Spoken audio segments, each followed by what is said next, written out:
Hello, I'm Andy Leventis, Supervisory Economist with the Federal Housing Finance Agency. FHFA just released our House Price Index report for the second quarter of 2016, which I'd like to discuss for a few minutes. Home prices during the second quarter were generally strong.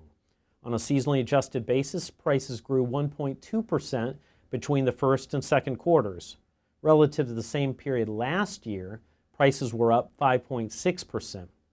Although robust, the 1.2% quarterly price increase was the most modest gain since the third quarter of 2014. In each of the 3 months in the second quarter, prices grew only 0.2%. This was well below monthly appreciation in the prior several months.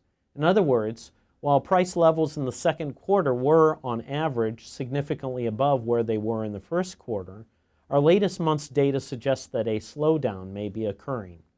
The source of the slowdown most likely is related to the significantly diminished affordability of homes. Nationwide, prices are now almost 30% above where they were 5 years ago. Household incomes have not increased by anything close to that pace.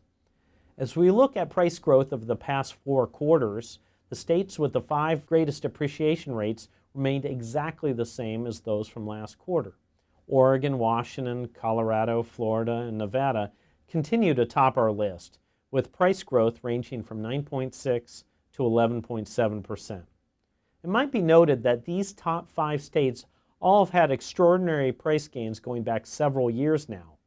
Over the past 3 years, for instance, aggregate price appreciation has exceeded 28% in all of the states, with Nevada having price increases in excess of 39%.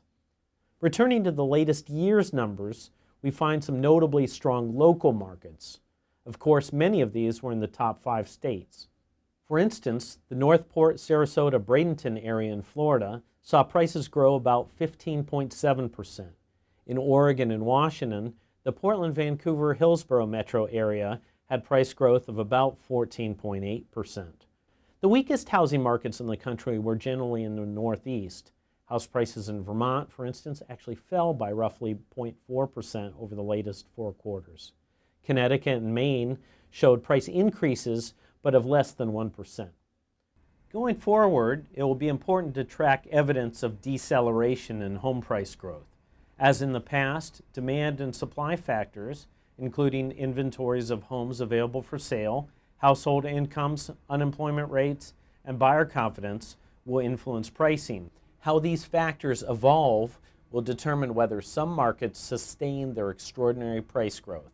For FHFA, I'm Andy Leventis.